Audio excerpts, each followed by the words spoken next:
ಕಲ್ಲು ಹಿಡಿದ್ರೂ ಹಣ್ಣು ಕೊಡುವಂಥ ಗುಣ ಇರೋದು ಯಾರಿಗೆ ಗೊತ್ತಾ? ಮನುಷ್ಯನಿಗಂತೂ ಅಲ್ಲೇ ಅಲ್ಲ. ಇದು ನನ್ನದು, ನಾನೇ ತಿನ್ನಬೇಕು, ನಾನೇ ಅನುಭವಿಸಬೇಕು ಅನ್ನುವಂಥ ಗುಣ ಇರೋದು ಮನುಷ್ಯನಿಗೆ ಮಾತ್ರ. ಏನೇ ಇರಲಿ, ಸಿಕ್ಕಂಥ ಕೊಟ್ಟಂಥ ವಸ್ತುವನ್ನು ಪ್ರೀತಿಯಿಂದ ಬಳಸೋದು ಕಲ್ತ್ಕೊಂಡ್ಬಿಟ್ರೆ ಸ್ವಲ್ಪ ಮಟ್ಟಿಗೆ ಮನುಷ್ಯ ಬದಲಾಗ್ಬೋದು. ನೋಡಿ, ಈ ಸೀಸನಲ್ಲಿ ತುಂಬ ಮಾವಿನ ಹಣ್ಣು ಸಿಗ್ತದೆ. ಯಾವ ರೀತಿ ಅದನ್ನು ಬಳಸ್ಕೊಳ್ಬೋದು ಬನ್ನಿ ಕಲ್ತ್ಕೊಳ್ಳೋಣ. ನಾನು ಕೂಡ ಈ ರೀತಿಯಾಗಿರುವಂಥ ಮಾವಿನ ಹಣ್ಣು ಸ್ವೀಟ್ ಆಗಿದೆ, ಸ್ವಲ್ಪ ಕಡಿಮೆ ಸ್ವೀಟನ್ನು ಸೇರಿಸ್ಬೋದು. ಎಕ್ಸ್ಟ್ರಾ ಆ್ಯಡ್ ಮಾಡುವಾಗ ಮಾವಿನ ಹಣ್ಣನ್ನು ತೊಗೊಂಡ್ಬಂದೆ. ಒಮ್ಮೆಲೆ ಖರ್ಚು ಮಾಡಲಿಕ್ಕೆ ಆಗೋದಿಲ್ಲ ಅಲ್ವಾ? ಅದಕ್ಕಾಗಿ ಅದರ ಬರ್ಫಿಯನ್ನು ಹೇಗೆ ಮಾಡೋದು ಅಂತ ಹೇಳಿ ಹೇಳ್ಕೊಡ್ತೀನಿ ಬನ್ನಿ. ಫಸ್ಟ್ ಏನು ಮಾಡ್ತೀನಿ, ಕಾರ್ನ್ಫ್ಲೋರ್ ಇದೆ, ಅದಕ್ಕೆ ಸ್ವಲ್ಪ ಹಾಲನ್ನು ಚೆನ್ನಾಗಿ ಮಿಕ್ಸ್ ಮಾಡಿ ಇಟ್ಕೊಂಡಿರೋದು. ಅದರಲ್ಲಿ ಗಂಟಾಗಿ ಇರಬಾರ್ದು. ಆಮೇಲೆ ತೆಂಗಿನ ತುರಿ ಏನಿದೆ ಅದನ್ನು ಹಾಲಿನ ಥರ ಚೆನ್ನಾಗಿ ಮತ್ತೆ ಗ್ರೈಂಡ್ ಮಾಡಿ ತಗೊಳ್ಳೋದು. ಸ್ಟವ್ ಮೇಲೆ ಆಲ್ರೆಡಿ ಒಂದು ಬಾಣಲೆಯನ್ನು ಇಟ್ಕೊಂಡ್ಬಿಟ್ಟಿದ್ದೀನಿ.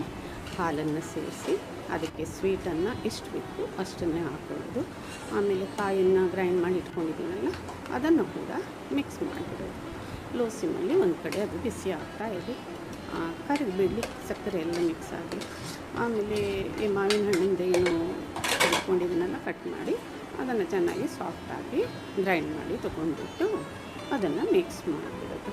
ಇದಕ್ಕೆ ಸ್ವಲ್ಪ ಟೈಮ್ ತಗೊಳುತ್ತೆ. ನಿಧಾನವಾಗಿ ಸಣ್ಣ ಉರಿಯಲ್ಲಿ ತಿರುಗಿಸ್ತಾ ಇರಬೇಕು, ಇಲ್ಲಾಂದರೆ ತಳ ಹಿಡಿದಿರುತ್ತೆ. ಪೇಷನ್ಸ್ ಬೇಕು. ಬಟ್ ತುಂಬ ದಿನದವರೆಗೆ ಅದನ್ನು ನಾವೇನು ಮಾಡ್ಬೋದು, ಕಾಯ್ದಿರಿಸ್ಕೊಳ್ಬೋದು. ನೋಡಿ, ನಾನು ಇಷ್ಟ ಆದಮೇಲೆ ಏನು ಹಾಲಿನ ಜೊತೆಗೆ ಕಾರ್ನ್ಫ್ಲೋರ್ ಏನಿದೆಯಲ್ಲ ಅದನ್ನು ಮಿಕ್ಸ್ ಮಾಡಿದೆಯಲ್ಲ ಅದನ್ನು ಸೇರಿಸ್ಕೊಡ್ತೀನಿ. ನೀವು ಬೇರೆ ಯಾವುದಾದ್ರೂ ಒಂದು ಪೌಡರ್ನು ಕೂಡ ಸೇರಿಸ್ಬೋದು. ಅದ್ರ ಜೊತೆಗೆ ಹಾಲಿನ ಪುಡಿ ಬೇಕಿದ್ದರೆ ಸೇರಿಸ್ಕೊಳ್ಳಿ, ಮೈದಾ ಸೇರಿಸಿ ಬೇಕಿದ್ರೆ ಮೈದಾ ಬೇಡ. ಅಥವಾ ಯಾಕೆ ಅಂದರೆ ಅದು ಸ್ವಲ್ಪ ಗಟ್ಟಿ ಆಗಬೇಕು, ಇಲ್ಲಾಂದರೆ ತುಂಬ ಟೈಮ್ ತಗೊಳುತ್ತೆ. ಅದು ಇಲ್ಲದೆ ಕೂಡ ಮಾಡ್ಬೋದು, ಬಟ್ ತುಂಬ ಟೈಮ್ ತಗೊಳುತ್ತೆ. ಅದಕ್ಕಾಗಿ ಮೇಲಿಂದ ತುಪ್ಪ ಸೇರಿಸ್ಕೊಳ್ಳಿ. ತುಪ್ಪ ಹಾಕಿದಾಗ ಏನಾಗುತ್ತೆ ಅಂದರೆ ತುಂಬ ಶೈನ್ ಬರುತ್ತೆ. ಟೇಸ್ಟ್ ಮಾತ್ರ ಇರುವಾಗ ನೀವು ಬರ್ಸಿ ಏನು ಮಾಡ್ತೀರಲ್ಲ ಹಲ್ವಾ ಥರ ಕಟ್ಟಿಂಗ್ ಮಾಡಿದಾಗ ಮೇಲಿಂದ ಸ್ವಲ್ಪ ತುಪ್ಪ ಹಾಕಿದಾಗ ತುಂಬ ಶೈನ್ ಇರುತ್ತೆ. ಅದ್ರ ಜೊತೆಗೆ ಒಂದು ಗ್ರೀಸ್ ಮಾಡಿಬಿಡ್ತೀನಿ.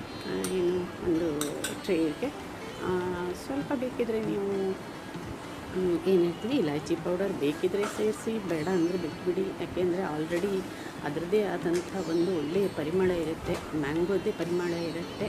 ಈ ಒಂದು ಕನ್ಸಿಸ್ಟೆನ್ಸಿ ಇದ್ದಾಗ ನೀವು ಬೇಕಾದರೆ ಬಾಟ್ಲಲ್ಲಿ ತುಂಬಿ ಇಟ್ಕೊಳ್ಬೋದು. ಅದು ಜಾಮ್ ಥರ ಆಗುತ್ತೆ. ಬಟ್ ನೀವು ಬರ್ಫಿ ಮಾಡಬೇಕು ಅಂತಂದರೆ ಅದು ಇನ್ನೂ ಸ್ವಲ್ಪ ಥಿಕ್ನೆಸ್ ಬೇಕು. ನೀವೇನಾದರೂ ನನ್ನ ಒಂದು ಚಾನಲನ್ನು ಸಬ್ಸ್ಕ್ರೈಬ್ ಮಾಡಿಲ್ಲ ಅಂದರೆ ಖಂಡಿತ ಮಾಡಿ. ನಾನು ನಿಮ್ಮ ಜೊತೆಗೆ ಹಂಚ್ಕೊಳ್ಳಿಕ್ಕೆ ನಿಮಗೆ ನೋಟಿಫಿಕೇಷನ್ ಬರೋಕ್ಕೆ ಅನುಕೂಲ ಆಗುತ್ತೆ.